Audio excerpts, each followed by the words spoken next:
Hello and welcome to Got Clutter, Get Organized, the conversation. I'm excited because I have returning guest and friend, Felicia Wallace Benton. And she is an interior designer, and I can't wait to talk about our conversation because we're talk about small spaces. As we were sharing earlier, the apartment sizes are shrinking. But then we still have so much stuff that sometimes we just don't want to let go of. So that's why I wanted to talk to Felicia about what we possibly need to let go of, but also how we can just make our space functional, but also livable, because yes, ideally when you walk in some of those spaces, you feel like you only can have a chair and a table, but we need a little bit more than that.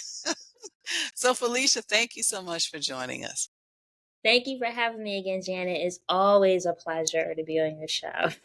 So I before I listen get to into the details, one question I wanted to ask you today is what made you decide, what, I wanted to start my interior design firm?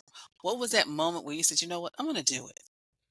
Actually, it was never a moment when I was about to do it. I've actually been encouraged by family members, my cousin in particular, and then my mentor. She actually, they've always told me that I need to step into my calling, and I was always fearful of it. It wasn't until recent when the opportunity opened itself, and I told them, they were like, "Oh yeah, this is long time overdue. Do it." So it wasn't like I said, "Okay, this is the time." No, it just Okay. happened. Okay. Yeah, All right. yeah. So, with your gift and your calling, as you know, apartments are getting smaller and smaller and smaller. So, what are some of the things when somebody looks and they really find a location and it's convenient, but they realize it might be 500 square feet? Of course, for some reason, 300 square feet is coming into my mind, but like 500, 600 square feet, which is pretty small. And they have so much stuff. And we have a lot of stuff. So, what are some of the things that people, when they sign that lease and they move into that space, what are some of the things that maybe they do, but they really shouldn't do? Sometimes they take whatever they have now currently and try to fit it into the space, which is a complete no-no. I try to tell people that's where I come in, or you have to be very creative and measure everything out, because it's not just trying to fit it into the space. In some cases, what I've come across is trying to get it up the stairs or out of the elevator down the hall to the space.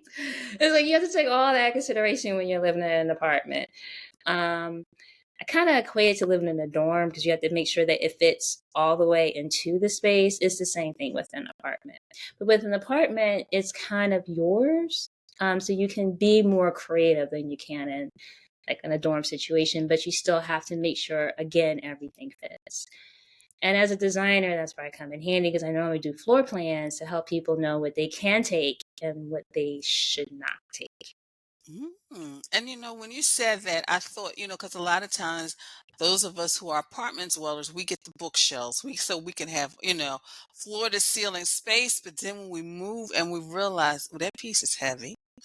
I don't feel like taking it down. And I know a few people who have just left the bookcase and they've just kind of moved without it. So you're right, really kind of sitting down and measuring the space. So in regards to like the small space, what are some things that we can do to make it functional but also stylish as well? Because yes, we probably need, to think about storage and things like that, but when you're in that small space, you don't necessarily want to see the tote bench. You want to see something a little prettier. Oh my gosh, there are so many ways which you can definitely style your space and be creative. Like if it's I call it like a loft. So you really don't have any dividers. You can be creative with area rugs and define your space that way. Also the setup of the furniture, like you can have like a sofa be a divider with a nice table, screens. They're not as easy to find, but sometimes you can find them in, like, say, your local Home Goods, and something. But screens are beautiful to have. Amazon, I just went online because I was like, I wasn't finding one perfect for a client. And oh my gosh, Amazon had tons of them. Wayfair does too. And they're a perfect way to divide a space. Um, and also for you to make little niches and areas.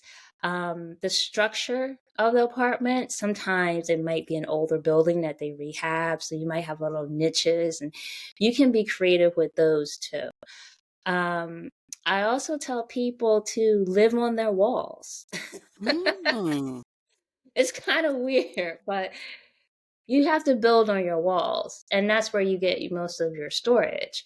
You can do storage like through ottomans and stuff like that, or like underneath like end tables. You can be creative there too as well.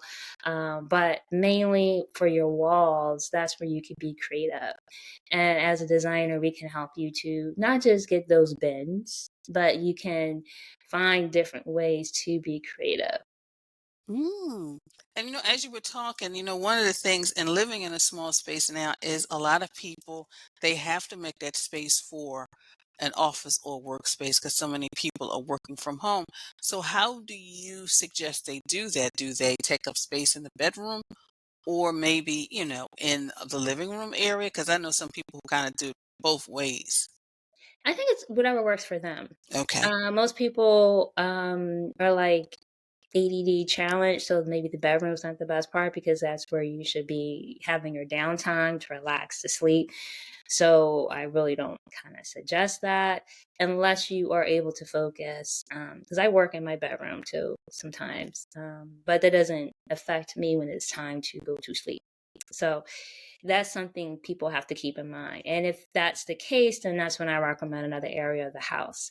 And that's where you would have to definitely divide it off because if you're easily distracted, you're always thinking about what's going on over here versus what needs to be done over here. And that's why I try to get people to get rid of office clutter because you can easily get distracted. It's the same thing with like a small space, unless it's like a room in itself. It's really easy to think about the dishes in the kitchen, what's going on in the living room, especially if someone's occupying the living room. It's kind of hard for you to concentrate. So you have to be creative of how you divide it off. And normally, I do think furniture and screens are one way to do that. There is another way to be creative, and you can definitely kind of try to, but I don't recommend this for everybody because it might be, if an apartment, you do have to get landlord's consent. You put in a Hmm. lot of holes and stuff in the wall, but you can put in like a track where you can draw back and forth curtains. Okay. I've done that more so for condos than apartments because condos is technically yours, your own. So whatever you maintain the inside versus an apartment. And for small condos, I have like I came, that was years ago where I saw like someone installed like window treatment. So it's like a regular window just on a track, just open and close, and that helped to divide the space and it added a beauty element to the other side. Um, so that's just a thought that you could do. Mm. And those are some really good suggestions because, like you said, I mean, if you have a condo, that's great for that divider. I do know some people who would probably even use it even as apartment dwellers, but that's their Just check choice. with the landlord for And that is true. They need to talk to the landlord. But I also like your suggestion of dividers because if somebody does have to have an office space and maybe, behind them is a kitchen or something like that, they can just put up a divider and then it can look a little bit more professional. Or even if they have to have it in the bedroom, sometimes people are conscious of people actually seeing their bed, so then they can do it that way.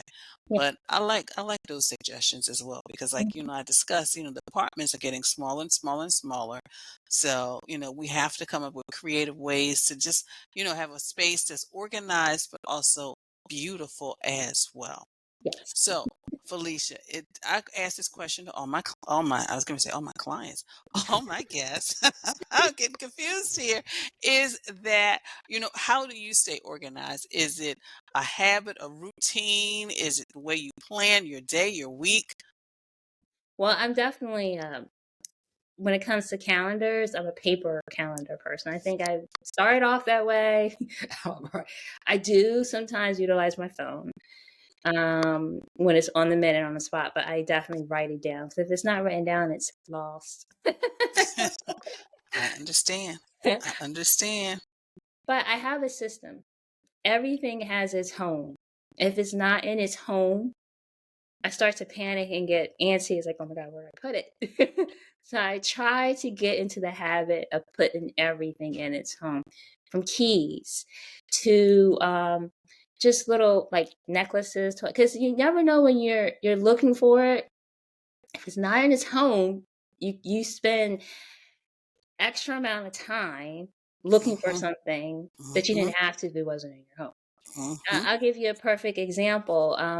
We keep keys and stuff, mailbox keys, and I just happened to keep the mailbox key in my purse. Didn't take it out like I should have done and put it in his home. So my husband's spending 10 minutes running around the house trying to find his mailbox key so he can get the mail and get something out that he needs. And he's like frantic, where is this key? And I'm like, trying to retrace my steps because I'm the one that Mhm. last had it. Like, where did I put it? And I'm like, oh, here it is. It was in my purse. And I Those haven't things put happen. it in its home. Yeah. We've never had that situation. He Yeah. just found it, life will move on. So it Yeah. just makes life much easier. Mhm. Mhm. Mhm. So put it back. Yeah. When you take something out, you put it back. That's true. And That's it's true. home. And Mhm. I call it its home because it always wants to go home. See? And it makes me want And that's good. And you're weird, right. but Yeah, and you're right. Everything has a home. Everything has a place. So you're right. And it does make it easier when you are living with someone and you do have to, share things like, like the mailbox key. yeah. So so Felicia, how can people connect with you? You can always reach me on my website. It's www.designing-your-vision.com. I'm easily to reach by email, and it's fbenton, BENTON, at designing-your-vision.com. So either one of those two. I'm also on social media, Facebook and Instagram. So you can find me that way too, as well, under Designing Your Vision. So, yeah. And of course, I will have all of her social media links in the show page so you can connect with her directly and really talk about your space and how Felicia can help you. Felicia, thank you so much for your time today. Thanks for having me. It's always a pleasure.